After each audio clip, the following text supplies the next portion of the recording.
don't believe that the power sector should be something we'll be following on ad hoc basis. Whenever tariff is increased, we begin to talk. Whereas there are fundamental problems in the sector. If we had followed the fundamental issues, like monitoring the utilization of OPEX and CAPEX, like I mentioned, monitoring the network investment policy, if we had, and we've been raising voice on these things, I've been raising voice on these things. NTA guy here knows.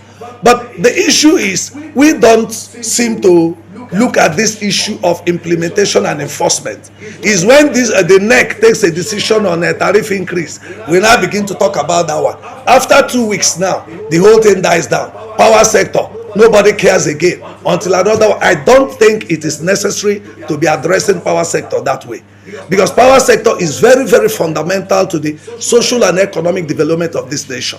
Nigeria is a signatory to the United Nations Covenant on Human Rights, Social and Political and Cultural Rights, which say that, in fact, Section 34, subsection 1 of the Constitution is against torture, inhuman and degrading treatment.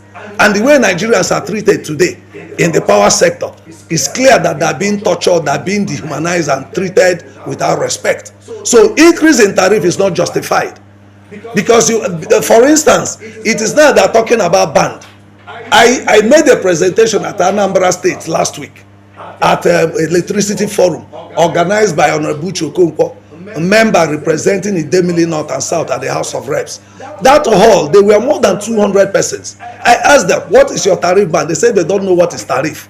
Talk less of knowing what is band. And Section 47, subsection 1 of the NEC Consumer Protection Regulations said that the discos is mandatory for them to carry out awareness and enlightenment program on their customer complaint service units and NEC forum offices.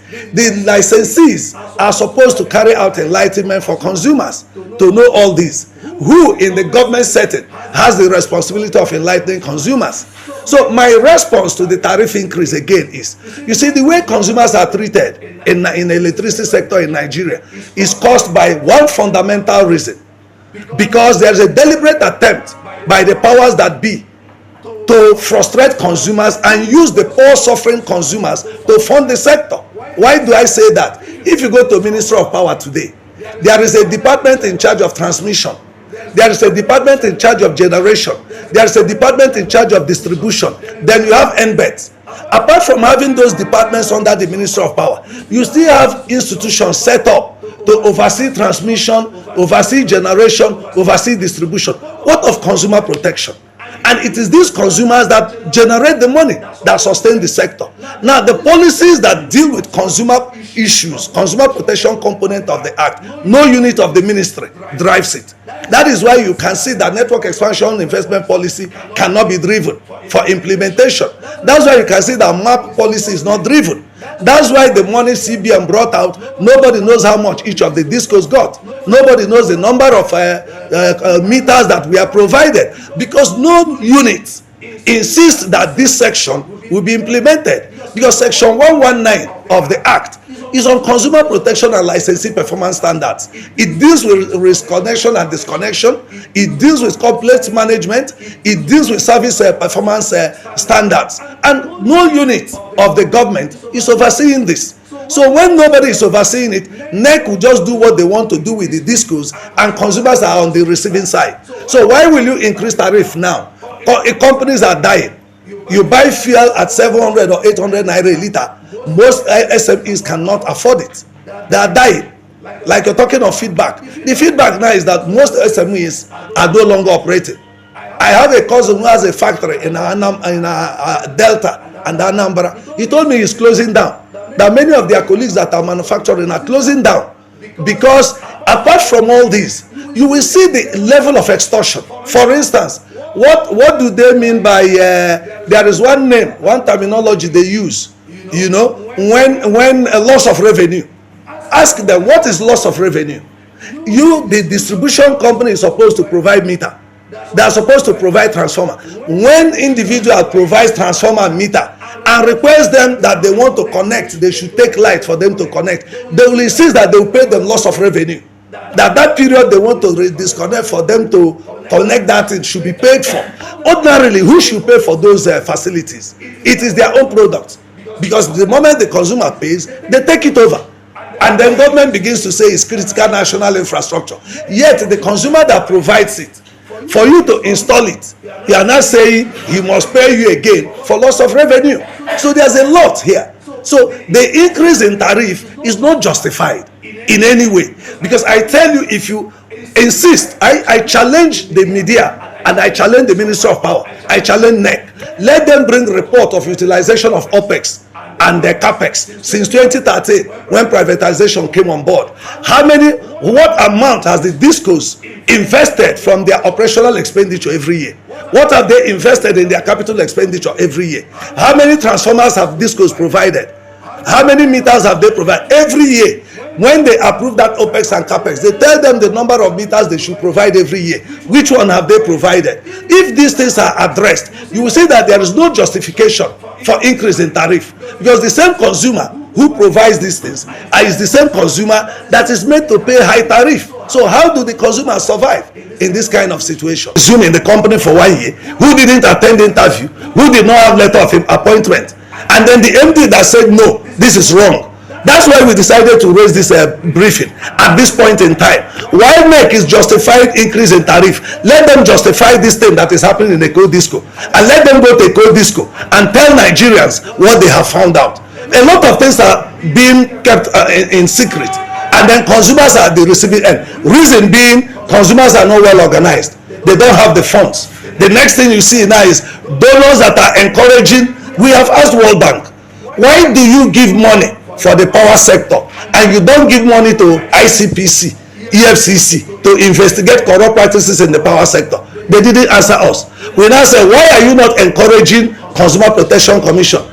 They say they can't encourage CSOs, they work through government. If you are working through government, this is a sector that is privatized. Why is it that your decision in this sector is only made through your consultation with government representatives? Where are people from the demand side? Shouldn't the people from the demand side know when World Bank is giving money, when IMF, when European Union is giving money? Shouldn't CSOs know? Shouldn't Nigerians know, so that they can monitor and see how it has been used? All the money that the international community is putting into the power sector, what is the impact on consumers? We need to know. It's not enough World Bank suggesting remove subsidy.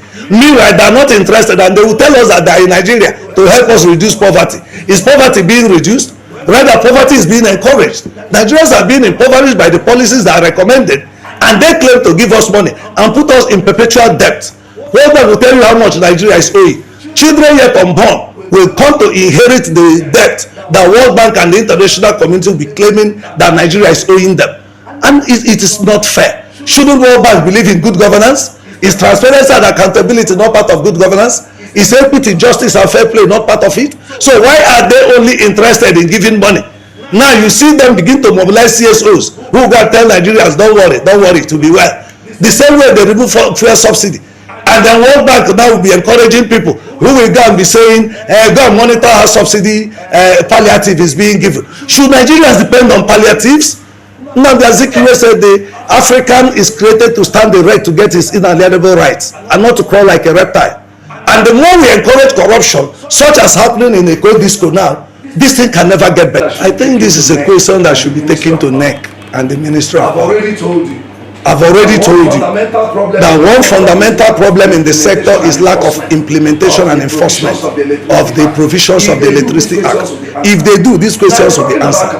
Now you're talking about capacity. Who gave them license? Who approved? Who gave them license? If you are aware.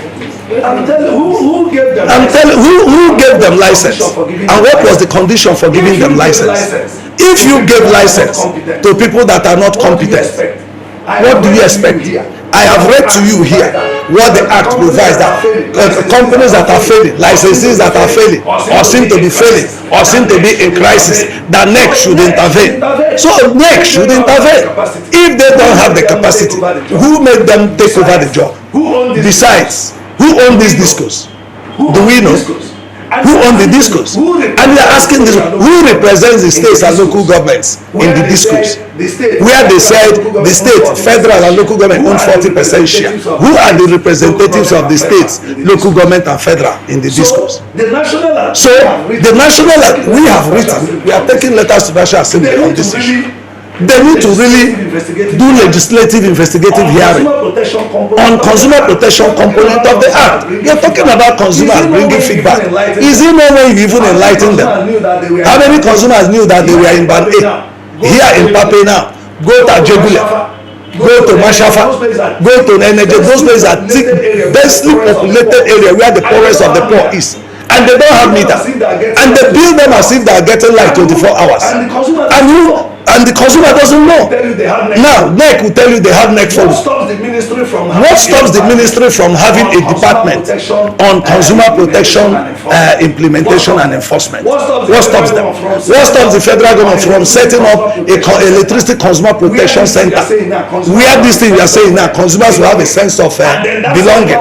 And then that center will be able to educate consumers on what the provisions of the Electricity Act is, so that consumers can willingly and happily go to report. Don't forget, Section 14(2)(c) of the Constitution says participation of the people in their government shall be ensured. How are consumers participating in the electricity sector? Their participation is that of exploitation, humiliation and intimidation, torture, inhuman and degrading treatment. That's what the consumers in the electricity sector in Nigeria are getting, and it shouldn't be so. That shouldn't be a tenet of democracy. Don't forget, you are asking me how they report. Before the present administration came in, campaign was taken to every ward, every political ward. Campaign was taken to every local government. Campaign was taken to every state. Why is it that they have not won election and they can't do enlightenment at the ward? They can't do enlightenment on electricity at the local government or state. And where this money is generated is at the local government or states. And those who are grossly ignorant of the provisions of the act. I don't know if I've answered. The purpose of this press briefing, I welcome everyone for coming today to this press briefing that we arranged to address some issues in the power sector. The title of this briefing is President Tinubu's administration should check corruption, non-implementation and enforcement of electricity policies. Case study of Eco Disco. Ladies and gentlemen of the press, the current tariff increase in the electricity sector, which is increasing the excruciating pain Nigerians are going through as a result of fuel subsidy removal, has made it necessary for Nigerians, and particularly the present administration, to show interest in tackling corruption, abuse of power, failure to enforce and implement provisions of Electricity Act 2023. The current crisis looming at Eco Disco as a result of steps taken by the Managing Director, Dr. Tunade Sanda, to enforce discipline and prevent wastages, which emanated from paying salaries to about 800,000 naira monthly to ghost workers for over 2 years, reveals the rot in the electricity sector. Information available to us shows that the chief legal officer of Eco Disco colluded with some members of the board to facilitate the payment of over 800,000 naira as monthly salary to 3 ghost workers from 2020. In October 2023, the chief legal officer raised a memo requesting for increase of salary for the ghost workers to 1.3 million each for monthly salary. When the information got to the managing director, she carried out investigation to know why the persons were to be paid that much. When were they employed? What value were they bringing to the organization? Result of the investigation proved that the ghost workers were not duly employed and had never reported at the company for a day. Hence, she issued query to the chief legal officer on the issue. It is regrettable that this managing director, who made efforts to stop the payment of salaries and increase that was sought by the chief legal officer and her colleagues who supported her in the anti-corruption fight has now been suspended by the management board of Eko Disco, while the chief legal officer is still doing her work in the company. It is pertinent to state that our organization decided to draw the attention of the media, government and people of Nigeria to this ugly development in Eko Disco, which may be happening in other discos for a number of reasons. 1. Section 24B of the 1999 Constitution of the Federal Republic of Nigeria, as amended, gave us as Nigerian citizens the constitutional responsibility to help to enhance the power, prestige and good name of Nigeria, defend Nigeria and render such national service as may be required. Section 24E charged Nigerian citizens to render assistance to appropriate and lawful agencies in the maintenance of law and order. In the light of the above, we have observed that while discos are complaining of inadequate tariff and go to NEC, Nigerian Electricity Regulatory Commission, to increase tariff, which suffering Nigerian consumers are forced to pay in the existing monopolistic power sector privatization, it is inhuman and unconscionable to observe the level of financial rascality and imprudence exhibited by management board of Eko Disco in this case. We have observed that the 96 billion naira loan given to discos for national mass metering program in 2020 is yet to be accounted for. Under the current meter access provider, which provides that customers who pay for meters should be refunded through energy credit. As of today, nobody is aware of the number of consumers that have paid for meter and how many they have refunded. NEC approves operational expenditure, OPEX, and capital expenditure for discos annually. This year, for instance, Abuja Disco has OPEX of 51.5 billion naira. That is operational expenditure that should be used for repairs, like repairing transformers, making poles that fell down come up, making repairs. But you still see that consumers are the ones that bear the brunt of repairs. The capital expenditure that they approve for them is meant for them to provide transformer, pole, wire and all those things. But we still know that consumers are the ones providing most of those things. The question now is, what do they use the OPEX and the CAPEX for? While the government is saying inadequate tariff is being paid, and these same consumers that are paying for maintenance and repairs and buying infrastructure are still the same people that are made to be paying this increased tariff. So, and then there is no probe and no effort. We have not seen any effort made to ensure that all the money that goes into the power sector through the discos are utilized. We have not seen transparency and accountability brought to bear in this sector. We are not even sure of the consumer enumeration, how many consumers that the discos are serving in Nigeria. We've not heard of the amount of revenue the discos are collecting from the local governments and the states, because under the privatization policy, DPE said that the federal, state and local government own 40% share, 40% share in the discos. If the state, local government and federal are 40% shareholders, they should equally be entitled to profit or revenue to know how much is generated and how the states and local governments have benefited. And now you're saying the states can generate electricity. Have you been able to distinguish between what the states provided, what the local governments provided in terms of infrastructure, and what the discos provided? When the states will key in, how will that be resolved? These are issues that beg for attention, which I am pleading with the media to please bring to the notice of the president, the minister for power and others concerned. Going forward, the approvals that NEC give, yet consumers, apart from these OPEX and CAPEX that are approved, yet consumers fund repairs and provision of infrastructure, which discos fail to refund them as provided by Network Expansion Investment Policy of NEC. Is a policy that when you provide infrastructure, you will recover, you will be refunded your money. No enlightenment about that policy.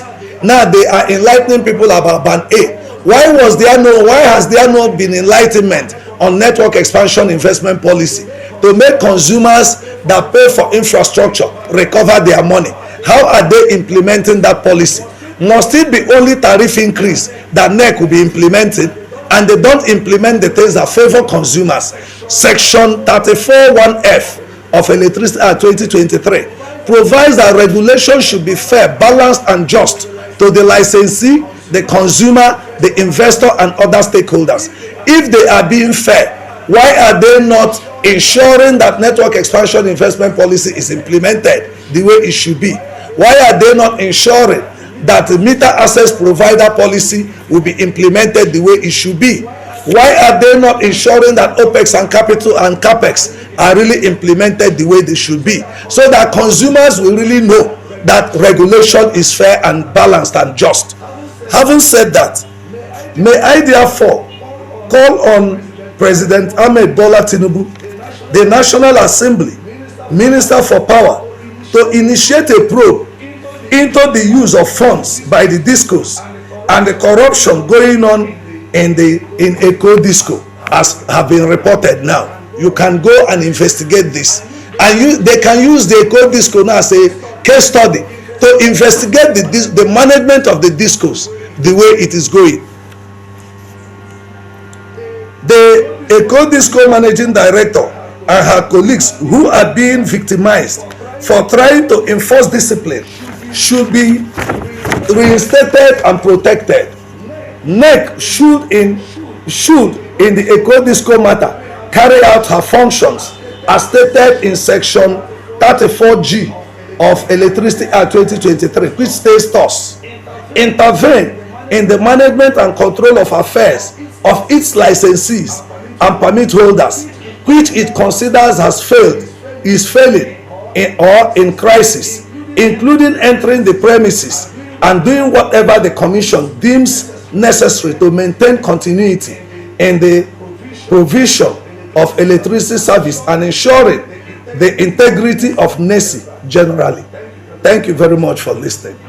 My name is Prince Will Okori, Executive Director, Electricity Consumer Protection Advocacy Center,